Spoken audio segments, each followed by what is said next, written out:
That's what we usually picture when we think of freeloading. But in America today, the bigger recipient of handouts is not poor people, it's corporations. GE, imagination at work. GE is the biggest industrial corporation in the world. Here's their CEO with President Obama.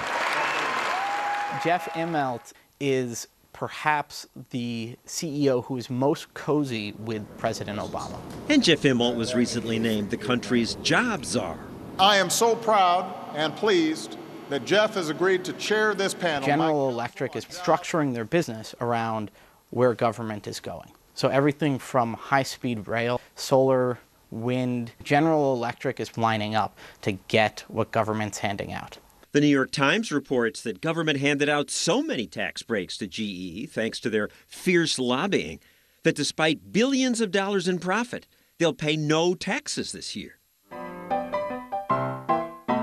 Once upon a time in America, companies got money from investors and created wealth by inventing things. 25 years ago, my friends and I started with nothing but an idea. Microsoft did that. They started with nothing and created billions in shareholder wealth. But then, Microsoft is free to compete and compete aggressively, but not unlawfully. The government sued Microsoft for offering people free software. At the time, Microsoft spent exactly $0 on lobbying. They were busy changing the world. They were busy creating a computer revolution and helping the internet revolution. And for that, they got drawn into court. They spent millions and hundreds of millions defending themselves against the Justice Department. So how much money do they spend today on lobbyists? Hundreds of millions of dollars a year. They learned their ugly lesson. We've created a system in which if you don't do it, you're at a competitive disadvantage. A public-private partnership. A public-private partnership. A public-private partnership. businesses love to have a partner in government. This little window maker must have loved the attention it got by having the vice president praise its products. You're not just churning out windows. You're making some of the most energy-efficient windows in the world. Think getting the vice president was a big deal? Heck, they got the president too. These workers will now have a new mission, producing some of the most energy-efficient windows in the world. Other companies don't get so much government help, but this company gave money to the Democrats. And one of their executives was married to an important Energy Department official. It sure is nice to get special government help. Thank you, Mr. Vice President, for your unwavering support. Left-wing think tanks criticize corporate welfare, but somehow green handouts, they're okay. Everybody wants to find a better fuel-efficient way to go about their daily business. The government's going to invest in certain companies to pioneer new technologies. That, I think, is not corporate welfare. The business is too dumb to invest in it without government saying, do this and here's help. The private sector will only invest if they know for sure that there is a commercial marketplace. But you say everybody wants these things. Isn't that enough incentive for private, greedy businesses to make it? The free market does not know anything unless we all collect our interests and say this is of national import to us. Central planning does not work. It doesn't work in any industry. It doesn't work in any kind of economy. But since they're going to centrally plan, they'll give out special favors to the politically savvy people who are best at lobbying for them. Of at least $200 million is needed. And so the government pours billions of your dollars into projects like the Roscoe Wind Farm in Texas. It's half owned by GE. Even if this wind farm produces nothing of value, they are getting money from the U.S. taxpayer. Maybe we don't need wind turbines. Maybe it's a waste of money. Well, maybe it is, but it should be one thing that we as a nation are investing in so that we aren't left behind. Some of the cleanest renewable energy on Earth. GE would not agree to be interviewed. Maybe that's a good thing if it means companies are now getting embarrassed about the handouts. 13 years ago, when I wanted to confront a business about its freeloading, the CEO was so brazen, he flew me to his headquarters in one of his fancy jets. This isn't gold, is it? Gold-plated. Can I get you anything else? At the time, this man was the biggest recipient of handouts, Dwayne Andreas, CEO of ethanol maker ADM. You're a pig feeding at the welfare trough. Why should I care? It doesn't bother you. Not a bit. Many beneficiaries of corporate welfare really believe that they're being paid to help the country. What I'm providing is so good that it ought to be subsidized. Unfortunately, a lot of American companies have become moochers off the government. They go to the government to manipulate the system in their favor. That's what not business is about. That's not what capitalism is about. But today, unfortunately, it is a way for capitalists to freeload. Businesses do it, and rich individuals do it. People like me. Coming up, the group that politicians have helped the most. What has freeloading done for them? Nothing good.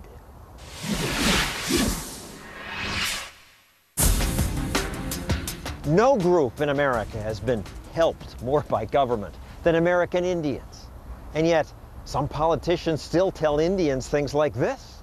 Few have been ignored by Washington for as long as Native Americans. Ignored? Are you kidding me? Look at the signs around this Sioux reservation in South Dakota. Our government has made Indian tribes wards of our state. Government manages their land, provides their health care, their schools, gives them food stamps, pays for housing, child care, even burial assistance. The result? There is a stunning poverty here. Only 1 in 4 has a job. There is a scarcity of phones, not even any banks. Indians have the highest poverty rate and lowest life expectancy of any group in America. So the Sioux told us they need more handouts. The government should be giving the Indian people more appropriations so that we could exist out here still. I really feel Obama's administration needs to get up to the plate and deal with it. Because white people stole the Indians' land hundreds of years ago, the government signed treaties. And that's why Washington sends billions of dollars to Indian tribes every year. Everybody thinks the government owes them something. It's odd in that no group has been more helped by government than the American Indians, and no group does worse. Maybe it's the government. Ben Chavis is a member of a tribe that doesn't get special government help. And yet, the area where you live looks different from Indian reservations. There's mansions. They look like English manors. I can take you to one neighborhood where my people are from and show you nicer homes than the whole Sioux reservation. And this is not casino money, no special deal for your tribe. Oh, no. In my tribe, we don't have any casinos. We have 12 banks. Chavis says his tribe does well because the federal government does not recognize them as a sovereign tribe, though their congressman wants to change that. It's time for discrimination to end and recognition to begin. Old Mike knows if he wants to stay in Washington, D.C., he has to support the Lumbees or he won't be there. This is an injustice that, yes, must finally be resolved. If the congressman gets his way, your tribe would just get $80 million. It's tough to say no to that. If you want to become dependent on the government and sell your soul for $80 million, I understand that. And some people are willing to do that. Indian activists like lawyer Elizabeth Homer say the Lumbees ought to get federal recognition. Homer used to be the U.S. Interior Department's Director of American Indian Trusts. The Lumbees have been neglected and left out of the system and have been petitioning for 100 years for their recognition, for which they're entitled, by the way. They're petitioning because socialists like you have convinced them to do that. Socialist now. They well, do better without the government. If I'm a socialist, what does that make you? Bye. It makes me and Ben Chavis capitalists. And capitalist Indians achieve. Your Indians are thriving. Our Indians are working. The Scott brothers built a company that now employs 16 people, putting up power lines. They didn't get any government help. It made me drive twice as hard, you know, knowing it wouldn't help us and all. It panned out pretty good for us. We've just always been hard workers. So that's what that is. This Lumbee tribe member, Lindsay Locklear, runs one of the biggest True Value hardware stores in the country. The day after I graduated, the next day I was at work. The Lumbees are doing well. Tremendous survivors. A great example of how you can continue to persist under absolutely the worst treatment that you could hope to get. They do well because they've divorced themselves from these government handouts. They've done well. Individuals have done well. Exactly. Individuals free of special government protection, like Lumbee Jim Thomas, a real estate developer who used to own the Sacramento Kings. Jack Lowry, an original owner of the Cracker Barrel restaurants. Or Sybil Bullard, who owns J.R. Jones Grain. We had to fend for ourselves. We had to do what we needed to do to survive. We don't mind getting our hands dirty and getting the job done because we know that if we do, we will be rewarded for that. What helped the Lumbees, said Ben, was knowing that they had to become entrepreneurs and support themselves. On the reservations, they haven't trained to be capitalists. They've been trained to be communists. Everything you need someone's approval. Tribal governments and the Bureau of Indian Affairs manage most Indian land in America. Indians often compete to serve on tribal councils because then they can give out the government's money. You can help your relatives. You can help your girlfriend. You can help your girlfriend's mama. It's a great program. Not so great for the majority of Indians. Because the government owns most Indian property, individuals rarely build nice homes or businesses. No individual on the reservation owns the land, so they can't do anything with it. They can't develop it. Let's look at my tribe. We have title and deeds to our land. That's the secret. I raise cattle, Red Angus cattle. I can do what I want to because it's my private property. My buddy on the White Mountain Apache Reservation, he has a farm, but he can't do the same things I can do. If the tribe decided one day, we want to take your land on the reservation and give it to one of my relatives, they could do that. Government handouts don't work well even for the freeloaders. But there are always enablers who say, yes, they will. American Indians own more land than any group in America, and you are still the poorest group. How can that be? Indian reservations are basically in areas that have been neglected by the United States. The tribes have been located in some of the most isolated areas geographically. So what? Other isolated groups have done well. How come the Mormons got rich?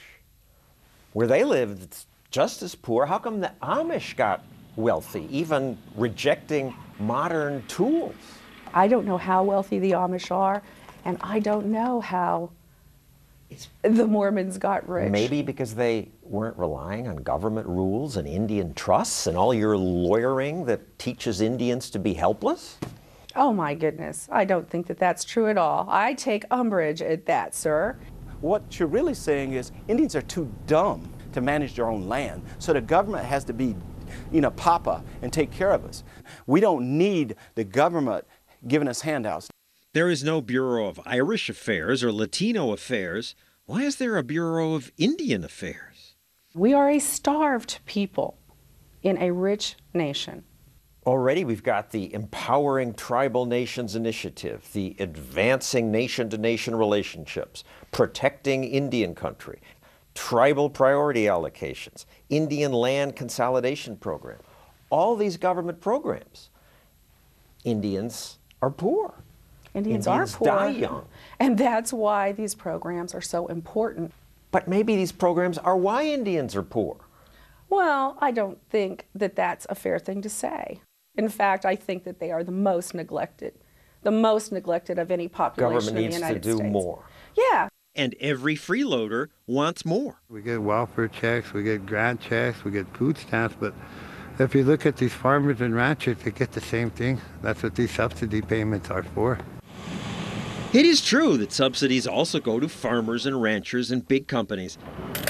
But just like the gifts given these people, subsidies keep you dependent. The handouts certainly haven't helped America's Indians.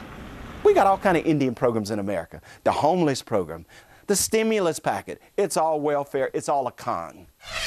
Speaking of cons. This isn't the only time I've freeloaded. Next, we'll show you how the biggest freeloaders are rich people like me.